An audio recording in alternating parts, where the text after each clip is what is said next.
Wasmatiko, Mheshimiwa Haran Nyakisa Sanga ajiandae.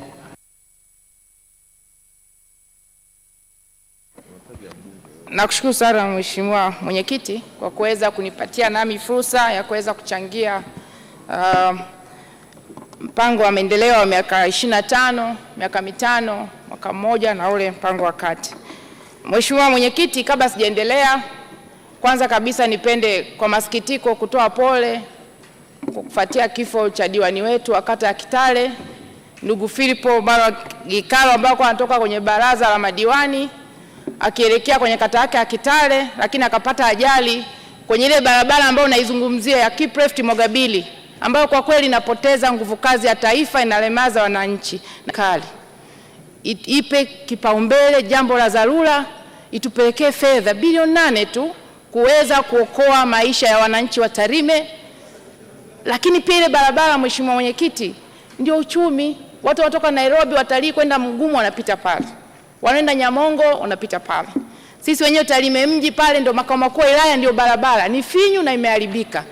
Chonde naomba muweze kutoa kipaumbele kwenye ile barabara ya Kipreft Mogabili kuweza kuokoa maisha ya wanatarime na Watanzania. Mheshimiwa Mwenyekiti, niendelee sasa kuweza kuchangia mpango.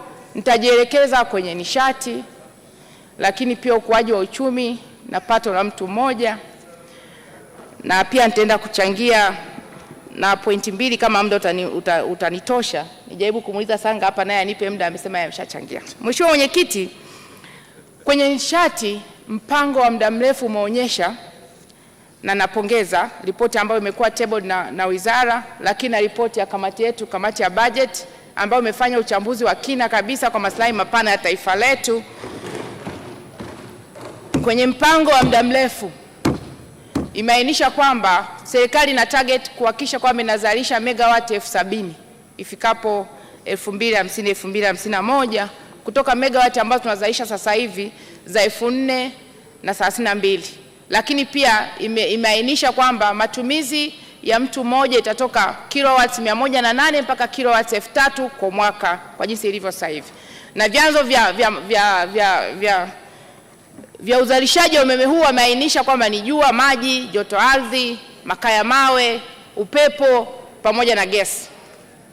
Lakini Mheshimiwa Mwenyekiti, kiuhalisia hivi vyanzo ni vizuri na lengo lizuri, lakini ukifuatilia utaona kwamba hii miradi ambayo tunaainisha hapa inatumia muda mrefu sana kuweza kutekelezwa na serikali. Kwa mfano, chanzo cha maji ambacho kimeainishwa pia cha Ruhiji na Rubakali walishafanyaga upembuzi yakinifu hapo 2022. Baadaye wakawaacha tena. Wakaja sasa hivi wanafanya uishaji wa upembuzi yakinifu ambao wanatumia zaidi ya bilioni 3,200,000. Mchuchuma na Liganga tumeongea muda mrefu sana, ambayo ingeweza kwenye utekelezaji ingeweza kuchangia kwenye energy mix. Lakini pia upepo wa Singida. Lakini pia tuna joto ardhi kule Mbeya. Bado hivyo yote havijawekwa kuwekwa. Sasa Mheshimiwa Mwenyekiti, ili sasa serikali on average kwa jinsi ilivyojiwekea ni kama vile itakuwa inazalisha megawatt 2,000, ongezeko la megawatt 2,639 kwa mwaka kuweza kufikia target ya megawatt 70,000. Sasa ili tuweze kufanya haya yote, mimi nilikuwa na shauri tuweze kuhakikisha tunashirikisha sekta binafsi kwa uhalisia, kwa kuona kwamba sasa hivi chini ya serikali mambo ya move hivyo, tushirikishe sekta binafsi na iweze kuingia kwenye uzalishaji wa umeme, tukizingatia kwamba nishati ni kichocheo cha sekta nyingine. Yaani tukiwa na nishati ambayo ni toshelezi, tunaenda kuongeza mnyororo wa thamani kwa sekta zingine, viwanda, biashara, madini, utalii, you name it. Yaani tukiwa na umeme ambao ni toshelezi, tunaenda kuchemua uchumi kwa asilimia kubwa sana. Lakini pia ukichukua mfano wa nchi ya China, wetu wale waliweka malengo. Amesema hapa ndugu yangu Profesa Mhongo, waliweka malengo ya kuhakikisha kwamba wanatumia energy mix kwa asilimia nyingi, na wakaziambatanisha na sera yao ambao kwao nishati ni uti wa mgongo wa viwanda.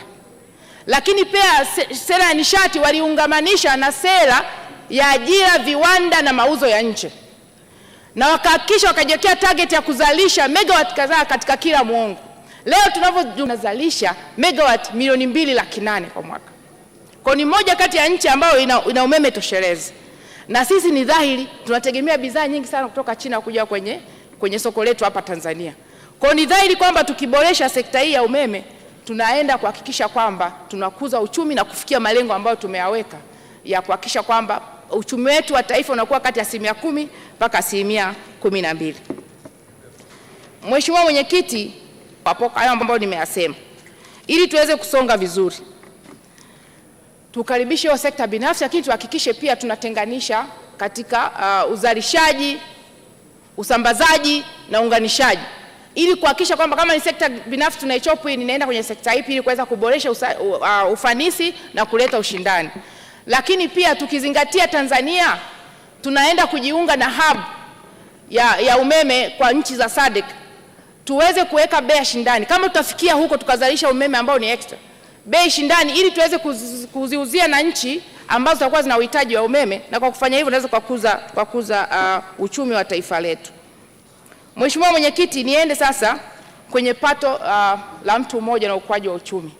Kwenye mpango wameainisha kwamba target sasa ni kuhakikisha kwamba kufika 2050-2051 kwa maana ya miaka 25 tuna hivi ambao ni dola 1275. Mheshimiwa Mwenyekiti, ni malengo mazuri na yana matamanio mazuri na indicator nzuri ya kuhakikisha kwamba uchumi wetu unakuwa na wananchi wanaweza kuwa na pato ambalo ni wasia. Nakumbuka mwaka 2019 tuweza kukuza pato letu mpaka 1080 tukawa kwenye uchumi wa chini wa kati. Lakini Mheshimiwa Mwenyekiti, turejee huu mpango ambao tunamalizia miaka 25. Tuweka target ya kukua kwa pato la mtu mmoja on average kama dola 3000. Kwa maana aliweka lengo kutoka 1416 mpaka 4515. Mwaka 2000 ilikuwa dola kipato cha mtu mmoja dola 756. Lakini kwa miaka yote 25 tumeweza kufika tu dola 1275. Kwa maana ongezeko la 516 tu kwa miaka yote 25. Sasa lazima tukae tuangalie hii ya dola 7000 ili iweze kuwa realistic. Tunatakiwa tuje na mipango ipi? Kwa sababu ukiangalia the gap kutoka 1275 na dola 7000 ni gap kubwa sana. Lakini mbaya zaidi, Mheshimiwa Mwenyekiti, katika mpango wakati tunasoma katika miaka mitano sasa, utekelezaji wa miaka mitano kwa maana 2025, 2026, 2027, 2030, tunaonyesha tutaenda kuongeza pato la mtu mmoja kwa dola 363 tu. Kwa maana kutoka ya sasa 1275 hadi 1638.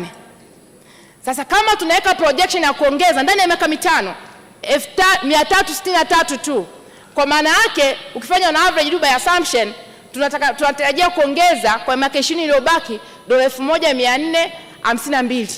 Kwa ujumla wake kama dola 3000 inakuja kama dola 2000 na kitu hivi au 3090. Kwa miaka yote ukifanya na assumption 3000 mpaka 4000 kwa mwaka. Sasa hii tuweze kufanikisha hili. Kitu kingine, projection ya ukuaji wa uchumi ni kati ya 10% mpaka 12. Lakini sasa hizi as we speak ni kati ya asilimia hiyo 5.5 mpaka 6. Kwa mwaka huu 2027 inaweza kwenda 5.9. Kwa mwaka nimeweka projection ya 6.3. On average ili tuweze kufikia hii target lazima kila mwaka tuhakikishe tunakuwa kwa uchumi wa 10%.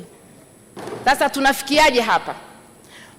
Pango uende kuwa sponsored na kwa asilimia kubwa kugharimiwa na private sector 70% na 30% serikali. Na naendelea kusema tukiga kwa mfano tukiinvolve private sector, kwa mfano kutoka Singapore ukiiga tu mfano hapa, wao uchumi wao kwa asilimia kubwa unachangiwa na private sector kati ya 80% mpaka 90%, ambao wamewekeza kwenye viwanda, wamewekeza kwenye biashara, wamewekeza kwenye teknolojia. Lakini pia nao waweza kufungamanisha hivyo hivyo sera zao kuhakikisha uchumi wao unakuwa kwa kuwawezesha hawa sekta binafsi. Lakini pia ukiangalia kwenye nchi ambazo za ukanda wetu Afrika Mashariki na SADC, South Africa na Rwanda wao nao pia wana rank kati ya 60% na 70%, of which na sisi tumeweka vizuri. Kana kwamba tukienda kuwezesha sasa private sector zika take off kwa hiyo 70% kuweza kugharimia mpango, tutajikuta walau tunafikia malengo ambayo tumeyaweka.